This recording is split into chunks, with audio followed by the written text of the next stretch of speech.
This is the Debunking Economics Podcast with Steve Keen and Phil Dobbie. The Archives. Episode 117. Labour Mobility.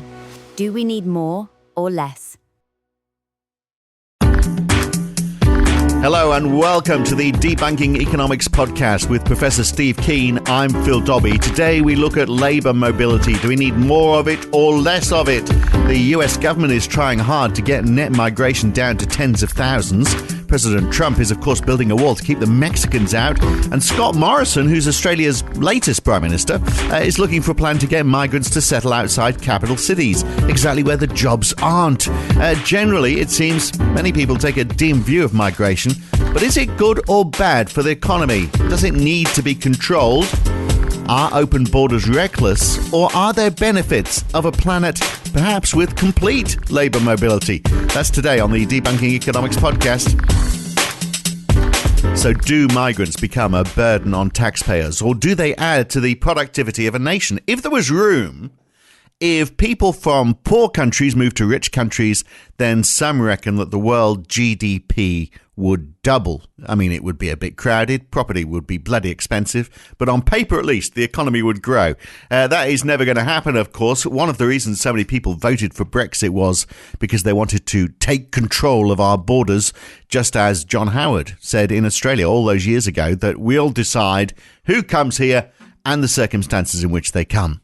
And the world seems now even more concerned with reducing labour mobility rather than encouraging it. So, Steve, is this a good thing, reducing labour mobility, or is it a bit of a step backwards? I'm actually in favour of it being less mobility, but understanding why the mobility is actually happening. Because, if you have a plentiful supply of workers of any sort coming into an economy, it's going to affect the bargaining power of workers. It's going to be something which reduces their capacity to bargain. So you think it does drive wages down? I think there's validity to the argument. Has that happened though? I mean, if the it doesn't look like it's happened in the UK. We're not. Well, I guess we've seen wages stagnate since the global financial crisis. But that's not a period when we've seen significant increase in migration to the UK. It actually was, before the global financial crisis when wages were going up. Yeah, but I think the whole extent to which you've got a global labour force competing with itself has been to the benefit of the people at the top rather than down at the bottom. So there's far more mobility of, capitalism, but in terms of monetary capital is by far the most mobile thing you can have. You can transfer money almost instantaneously. But workers are the ones who've moved physically, and that's in terms of productive resources. That's the workers have been shifting from one country to another, normally moving from a third world country to a first world country. And that has effectively been part of why workers have gone backwards in bargaining power over where they were in the 50s and 60s. Yeah. There was less migration and more of a national workforce, and the organisation of the workforce through unions as well, which have also been abolished. But isn't it more? That's more to do with the power of the unions rather than the number of people from overseas, isn't it? I mean, if there was the right regulations in place that said, look, if there's no jobs, you can't come here, then presumably people wouldn't, if they couldn't get easy access to welfare, then presumably they wouldn't come here. So then it's going to be self-regulating to an extent, isn't it? You're just going to make sure you've got not when you've got the push factor at the other side. I mean, if you're worried about being a victim of, violence, a Tamil victim of violence, state violence in Sri Lanka, you're going to leave you're going to leave on the hope and a prayer rather than, there's no jobs over there, I won't try. And equally, if you're a climate refugee in Syria, when apparently a large part of the internal movements in Syria have been due to declining rainfalls and declining water supplies for farming. They've got more to worry about than that, though. I think it's more than that. They're being bombed. They then get bombed out of the cities and they then migrate to the west. So we're suffering a large amount of series of breakdowns. And even though, in general, I'm in favour of refugee resettlement, but in favour of free movement of labour for the sake of looking for a job somewhere else. Now, I'm not in favour of that because it's actually effectively weakened the bargaining power of workers. It's made a global market in labour in a way that you don't quite have a global market in terms of industrial productivity. The industries But why not? I mean, if you had that global market of both, free movement of people and capital, which obviously is what the European Union has been trying to do. If you extended that on a global scale, and people went where the jobs were, and the jobs went where the people were, you'd have a more fluid system. That would have to be a good thing, wouldn't it? Ultimately, whether it's practical or not, in theory, it would be a good thing. What you start seeing is actually a depopulation occurring and a concentration of both industry and capital in boom sectors and a elimination of them elsewhere. I gave a couple of speeches in Croatia 1 or 2 years ago, drove from Zagreb down to Pula, which is where I was speaking, and we went through several villages where I just noticed it was unusually quiet. And my driver and companion said, there's nobody living here anymore. They've all migrated to the European Union, or migrated to the cities as well. And what it meant was, of course, everything was decaying. There's nobody living there, nobody investing there, nobody maintaining anything, and the places were actually falling into a state of decay. So in some ways, you want to have a dispersal. You don't want to necessarily have you want a dispersed population to some degree. You don't want a concentrated one. But if you've got an area like that, I mean, I don't know what the investment situation is in that country, but if you could invest freely, and there were a lot of unemployed people, or people who you could get to work for you on lower wages, why wouldn't companies say, well, here's an opportunity? Because there has to be expenditure in the first place. Expenditure drives income, and if there's nobody to spend, there's no income to be able to market into. But you sell overseas, in a global marketplace, you sell overseas. Well, that's been the philosophy, and we've seen a large increase in exports from the periphery to the centre, again, taking advantage of low wages to do that. But again, that ends up undermining a mass consumption society, because the workers who have been producing the Nike shoes certainly can't afford to buy them. Whereas we had the old days of the Ford manufacturing company, then the Ford workers could afford to buy some of the cars they were producing. And that's what we've undermined. And I think partly labour mobility has been a factor in helping bring that about. So 7% of all people employed in the UK in 1993 were born overseas. Now that's 18%, so it's more than doubled. Less than half of those, by the way, were born in Europe. The rest come from elsewhere, so more than half from outside Europe. So we've seen a big increase in the proportion of foreign-born workers.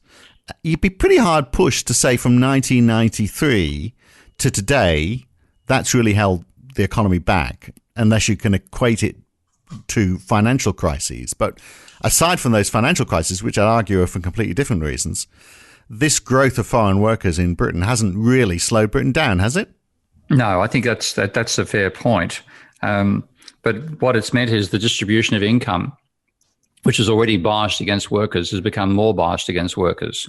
And that's the problem. I mean, you're getting to the point where you're not going to get those foreign workers coming in anymore because they can't afford to live on the wages they're going to get. Yeah. So that's not exactly the way to succeed in terms of cutting out the elements of the labour mobility. But we're seeing that, aren't we? It's sort of almost So first of all, if they're better off, for example, working here than they were in Poland, is that necessarily a bad thing if they're doing jobs which we're not seeing a high level of unemployment as a result of all of these foreign workers, but it is self-regulating because they've all buggered off back home now because they've realised it's not such a great deal living in the UK now. I can't get my car washed in the car park, for example.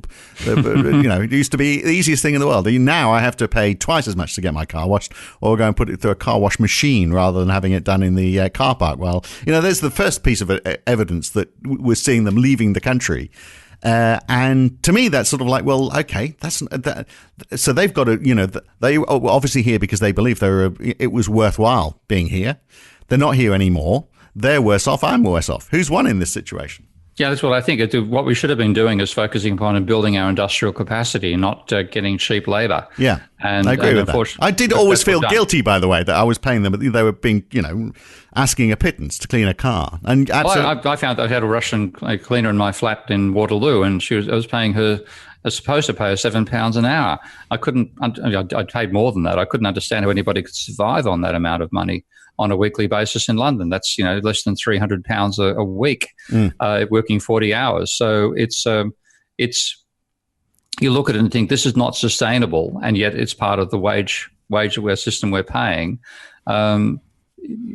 And what you're not doing in the meantime is investing in your capacity because you've got cheap labour. And there's a very strong argument, actually, when you look back at the time of the industrialisation of England, in particular in Scotland, where a lot of the Industrial Revolution began in Scotland.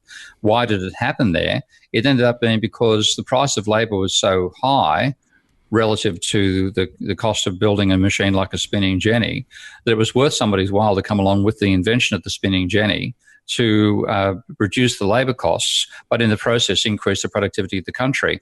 But if you look at what's happening in France, given the low cost of labour at the time in France, there was no advantage in bringing in something like the spinning jenny.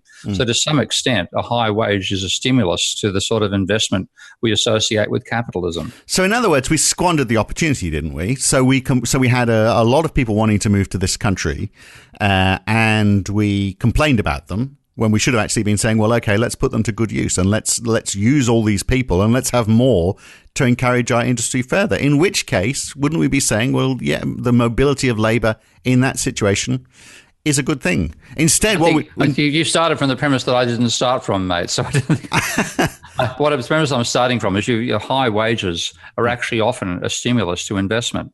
Yeah. And with a low standard of living for workers, then you're willing to stay with a defunct technology because you're making a large amount out of the workers. And the worst example of this is actually South America, where when you just remember a wonderful... So it stops investment, is your point? It stops investment. And yeah. Of course, if you're getting a huge surplus out of your workers, why bother investing? And that's the hacienda capitalism of South America is a major part of why South America hasn't developed, because the wages are so low, the income of the wealthy is so high, their consumption, it's all financed through export sales rather than domestic sales, and they're spending their money trying to keep up with the American capitalists rather than competitive with their own workers. So you get a very, very skewed distribution of income in Latin America, and you don't get any investment. And Latin America is, in terms of productive investments, name a famous Latin American-based firm. Yeah, I can't think of that one. Perhaps because there aren't any. So the issue is then that we're accepting people working on too low a wage, whereas the argument that's often given, isn't it, certainly in the tabloids, is, well, these people are coming over here and they're claiming benefits, which just to put them right on that. You do have to prove, and this is why, getting back to the original question, if you've got the right checks and balances in place, is mobility of labour a bad thing? So if you come from the European Economic Area to work in Britain, right now you have to show that you've got a genuine prospect of work to be able to claim any unemployment benefit for more than 6 months. So you can come over here, look for work. If you can't find work within 6 months, you've got to go back from wherever you came from, because you're not going to get any benefits whatsoever. The number of people claiming benefits in this country from the European Economic Area is 120,000 out of nearly 900,000 benefit claims. Just to give that some perspective, in 1986, when we had hardly any EU migrants, unemployment claims were close to 3 million. 120,000 from European Economic Area migrants. So that's not the issue, is it? The issue is the one you've touched on, is the fact that they're working too bloody cheap, and so they're not incentivizing businesses to progress forward in any way. Yeah, and we focus upon, in some ways, the distribution of income now, not looking at what's actually happening with the level of investment, which gives you the rate of change of that income over time. So does that apply as well in Australia then, where we had workers in mining communities? There weren't enough locals to do the jobs in mining communities, but also in farming communities. So the famous 457 visa in Australia, which has been quite contentious. There's about 200,000 of them issued each year for people to come in, do the jobs that they can't find local people to do on very low wages, and then fly back home again with their money, which seems a bit crazy to me. Rather, before they have a chance to spend it, they've got to go off. That's all because they're working on the cheap. So you'd see that as being a problem as well. Yeah, and again, you then don't intend to end up investing in your own skill base. You don't train local workers to provide the skill capacity domestically, and you therefore end up with a less productive society over time. And as you said, part of the wage money as well as part of the profit money goes overseas anyway. But these are jobs that local people wouldn't do because the society has progressed and expectations are so much greater that people don't want to pick fruit or chip away at a mine. So that's why they're bringing in people from overseas. That's the argument behind it, isn't it? And there's some validity to it in terms of the picking fruit thing, without a doubt. But yeah, to me, it's again focusing on a class struggle between workers and capitalists, rather than saying what's going to give us a higher level of investment and share the increased physical productivity around, which we're just not doing. We end up being a competition over what's available right now, rather than expanding that capability over time. I'm not saying I disagree with you, but I'm just giving you a few examples here. So Okay. let me give you another one. We've got a shortage of NHS doctors. We've got a visa cap system because we feel we need to cap the number of migrants. I'm not quite sure why, if there's jobs here for them and they pay their taxes. Do we? My question is to you: Do we care how many if they're working? But in the case of NHS doctors, we haven't got enough of them now. So the NHS is struggling. The easiest solution to that is, we'll just have more of them, which is actually what we're doing. We're saying, well, okay, when it comes to doctors, we'll abolish that visa cap. We'll make an exception to them. So where we are trying to control migration numbers, we don't seem to be very successful at it, because we suddenly discover that we need these people. And it's also, it's rather crazy having a shortage of doctors in an advanced country. But that's what we have in the UK. And, partly I look at the salaries doctors earn, and I think they're a lot less than I expected them to be, having come from an Australian background where doctors do quite nicely, thanks very much. That what doctors earn in the NHS is actually quite an embarrassingly low salary given the training they've got to go through. So in that situation, it's discouraging people to train domestically. But of course, those same salaries can look attractive from a third world country perspective. And you end up having less training needed domestically, and you take people who are trained in a foreign country, supposedly for the benefit of its own people, and they then go overseas. So you're denuding the third world of skills and underpaying the development of those skills in the first world at the same time. So what would you have happen? You think the situation where we are, like, for example, this government is trying to say, well, we want, I think it's 250,000 as the net migration figure into the UK. Policies like that are the right policy. You put a number on it, and that would then encourage people to develop work for local people within the country, which might increase salaries, but that's not a bad thing, because obviously that helps the economy go around. Yeah, I'd prefer to focus on developing your domestic skills. And I was a great fan of the migration that occurred in Australia from the 50s and 60s on, because it built the Snowy Mountain scheme, a very boring country into a rather more interesting one. Yeah. But when you again look at the population overload that most countries have right now, in terms of the sustainability of their ecology, then that itself is a major argument against letting more population transfers occur. The trouble is virtually every part of the planet these days has got an ecological overload. The only countries that don't are places like New Zealand and Uruguay. So it's you look at it and thinking we're creating more problems for ourselves this way than we're solving. But if we had open borders with the caveat that you can't move without a job, if that was the norm around the world, okay, there might not be anybody left in Syria, but there's not going to be anyone left in Syria pretty soon anyway. We might, on the positive side, start to break down inequality on the planet, mightn't we? Because people might start to say, well, okay, there's some areas now where there's opportunities. If we also said free movement of capital, where people say, yes, I'm going to invest in those areas because there's people working in those areas. Right now, only 3% of the population live outside the country they were born in. So we are pretty much tied to the countries where we were from. If we had more fluidity of movement, you actually think that would be a bad thing? I think we underestimate the need for diversity, because we're always focusing upon efficiency as the economic obsession. And you need diversity for innovation to occur.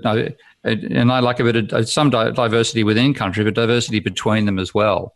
And when you go to a globalized marketplace, when you have no powerful workers as well, it ends up being the workers who pay the price for it, and they're the ones who are already suffering in the economy, whether you're talking in Syria or in the UK. And I just want to think it strengthens the hands of workers, and to a large degree, I think the free movement of labour has actually weakened the power that workers have to bargain.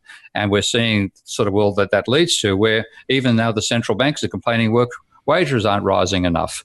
I mean, not for them, I'm sure. Yeah, the old complaint used to be wages are rising too much. Now they're in the strange world. They've got to say, wages aren't rising enough. But, weren't you guys always trying to reduce the level of wage rises and reduce bargaining capability for workers? Well, you've got your dream. Why aren't you happy? Yeah. And the reason is because even on their metrics, it ends up being a dysfunctional system. So we all stay where we are, even though you and I have both not followed that advice.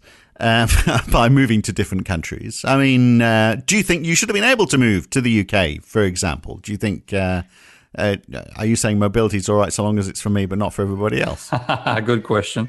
I think I certainly like a certain amount of mobility, but I like mobility as a pull factor rather than a push factor. And what we've got is a large part of the migration we're complaining now is a push factor. People are leaving the parts, the Slavic part of the world, the Middle Eastern part of the world, because of social conflict and economic breakdown and climate problems, not because they want to enjoy the weather in England.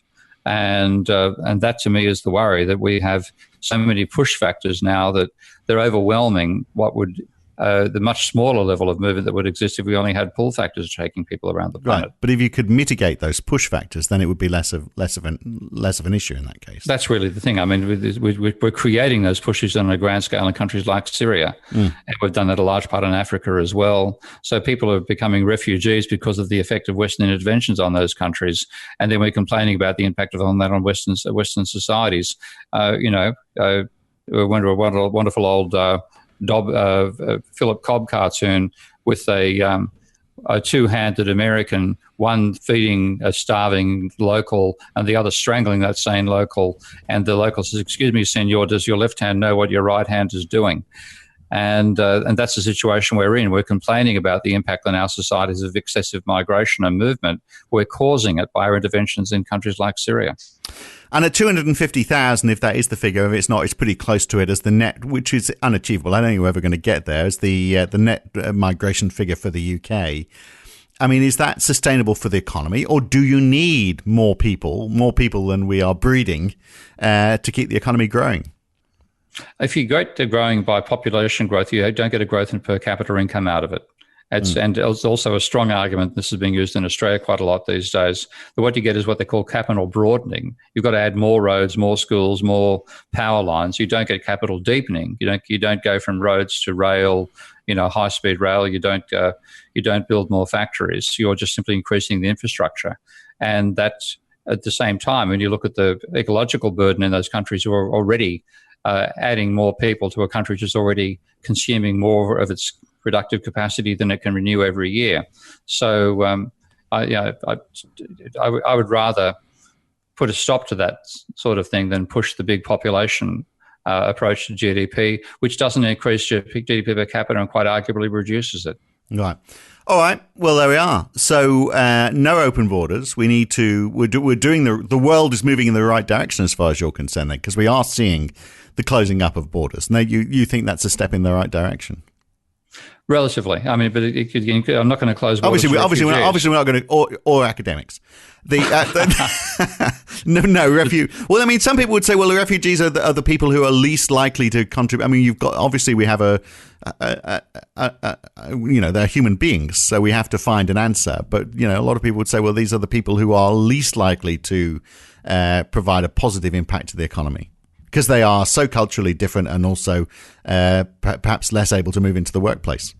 Well, they're often the ones who actually are most industrious and most venture capitalist inclined, as well, as we saw in Australia. Yeah, and bring in new industries because they're going to have, they've got to produce products for a local clientele. And hey, we end up finding us enjoy Lebanese and Asian food.